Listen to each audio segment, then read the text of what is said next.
E aí, pessoal, bem-vindos a mais uma análise nossa. Hoje a gente vai mergulhar de cabeça numa obra literalmente monumental, O Homem Eterno, de G.K. Chesterton.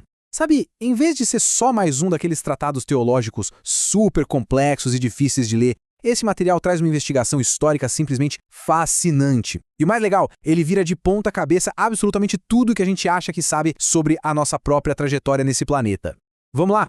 Então, a primeira coisa que a gente precisa pensar é o seguinte: como é que a gente consegue enxergar de verdade uma coisa que já nos é familiar até demais? Para começar a entender a forma real da história, o Chesterton propõe um exercício de imaginação muito bacana que ele chama de parábola do gigante. Imagina um menino que mora numa fazenda. Ele brinca nos campos, pula cercas, sobe nas árvores, mas não faz ideia de que, se você olhar lá de cima, tudo isso forma a figura colossal de um gigante. A grande sacada aqui é que, para entender o gigante sobre o qual a gente vive, nós precisamos dar um passo para trás. A gente tem que se afastar o suficiente para conseguir ver o panorama completo. Certo, vamos aprofundar um pouco mais nessa ideia. O autor usa o que ele chama de método do estranhamento. Basicamente, se a gente perdeu a capacidade de se maravilhar com as coisas do dia a dia, a cura é tentar imaginá-las como se fossem completamente novas, ou até um pouco bizarras. Imagina um cavalo comum, por exemplo. Agora, tenta olhar para ele como se fosse um monstro aterrorizante lá da pré-história, com pernas grossas que parecem clavas de madeira e um pescoço absurdamente longo. Se você olhar assim, de repente a ideia de um ser humano conseguir montar e domar esse bicho volta a parecer um milagre absoluto. Na verdade, o truque é olhar para as coisas perfeitamente normais como se fossem anomalias totais. E é justamente essa mudança de perspectiva que nos leva para o ato 1 da nossa análise, a anomalia do homem. Olha só que ponto interessante. A ideia central aqui é que o simples aparecimento da humanidade na Terra já é uma revolução sem explicação. Sabe aquela imagem clássica do Homem das Cavernas? Aquele sujeito meio devagar, arrastando um porrete enorme? Os romances e os filmes adoram isso, mas a realidade arqueológica mostra uma história totalmente diferente. Quando os cientistas foram lá nas profundezas das cavernas, eles não acharam porretes ensanguentados. Eles acharam arte. Desenhos incrivelmente elaborados. Os primeiros humanos não eram brutos sem cérebro. Eles eram artistas brilhantes, pintando renas com várias cores puramente porque era divertido e porque era um baita desafio técnico. Tem uma frase dele que resume tudo muito bem. Você escavaria infinitamente mais fundo antes de encontrar um lugar onde uma rena desenhasse um homem. Pensa bem nisso. O fato da arte existir cria um abismo gigante, intransponível mesmo, entre nós e os animais. E não é só uma diferença de quem é um pouquinho mais inteligente, é uma diferença de espécie.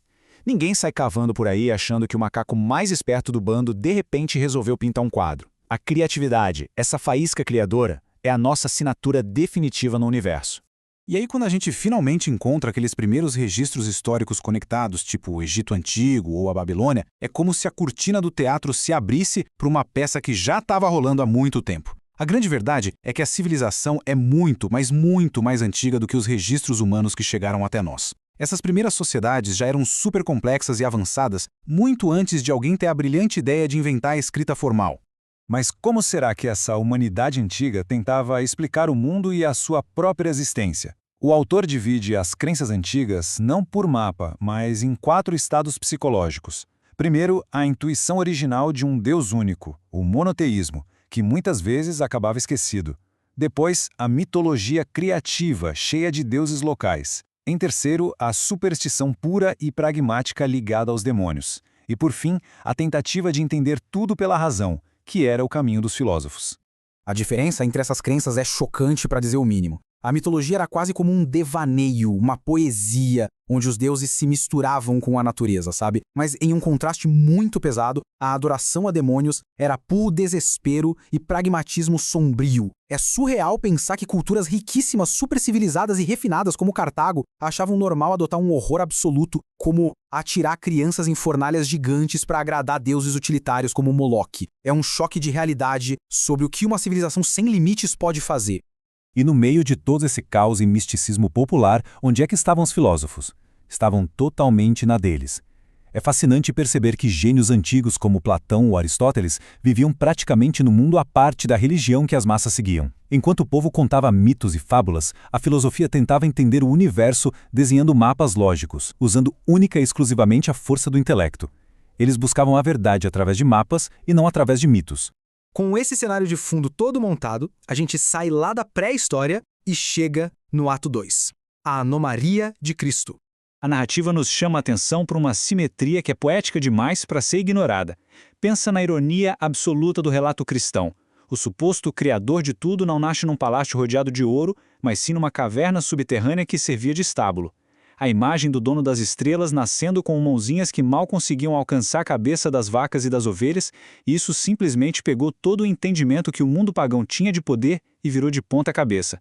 Foi uma verdadeira revolução vinda lá de baixo. E quando a gente compara a trajetória de Jesus com a de outros grandes fundadores, o contraste é gigantesco. Vê só, Buda focava na eliminação do desejo e em encontrar a paz no vazio. Sócrates passava os dias caminhando e debatendo sobre o que era a verdade. Agora, os relatos mostram Cristo marchando de forma direta, inabalável e muito estratégica, direto para uma execução trágica e violenta. Era como se aquele fosse exatamente o plano desde o primeiro minuto. Tem mais um ponto fundamental aqui. O Jesus da história não andava por aí como um professor bonzinho de moral distribuindo dicas de autoajuda. Falar antes que Abraão existisse, eu sou, cara, isso foi um verdadeiro terremoto. Ele não estava sugerindo um comportamento bacana, ele estava fazendo a maior e mais absoluta declaração de divindade que a história humana já viu. Não tem paralelo para isso. E tudo isso acaba desaguando no julgamento. A análise de Chesterton sobre a Sexta-feira Santa é genial. Ele mostra como as 3 maiores instituições já criadas pela humanidade falharam juntas no mesmo dia. O governo todo-poderoso, representado por Roma, fracassa e simplesmente lava as mãos. A religião institucional fracassa e rasga as próprias roupas num ataque de fúria. E a força da democracia falha miseravelmente quando a multidão vota pela crucificação. É o colapso total de todas as ordens humanas, ali, exposto a olho nu. Então chegamos à ressurreição. O material da fonte deixa muito claro. Não se tratava de uma metáfora poética sobre o ciclo da primavera ou sobre a época da colheita, como os pagãos faziam. Não. Era uma alegação histórica. Aquilo era o anúncio do primeiro dia de uma nova criação. E foi exatamente essa afirmação inacreditável que transformou um grupo de pescadores que estavam morrendo de medo escondido nos construtores de uma instituição intensamente militante. Muito bem, caminhando agora para o fechamento da nossa exploração. Conclusão: a chave e as ressurreições. Como é que toda essa estrutura durou tanto tempo? O ponto crucial aqui é o que o autor chama de metáfora da chave. Muita gente reclama que a doutrina acabou ficando cheia de regras, que ficou complexa demais. Mas pensa comigo, o objetivo de uma chave não é ser simples ou lisa. O trabalho dela é conseguir abrir a porta. A vida real da humanidade é bagunçada, acidentada, cheia de irregularidades. Uma fechadura complexa precisa de uma chave cheia de dentes bem específicos para conseguir girar. As doutrinas que parecem complicadas são, na verdade, os dentes precisos dessa chave.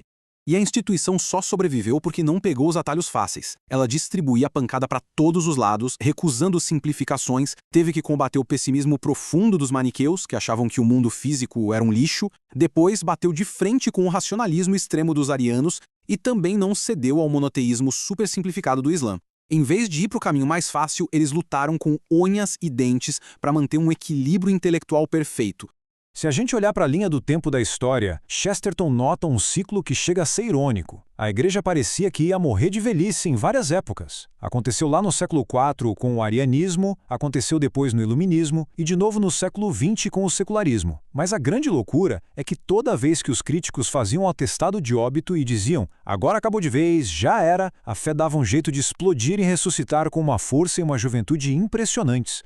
Tem uma analogia dele aqui que mata a charada de um jeito muito direto. Peixe morto apenas desce a correnteza. É fácil boiar passivamente.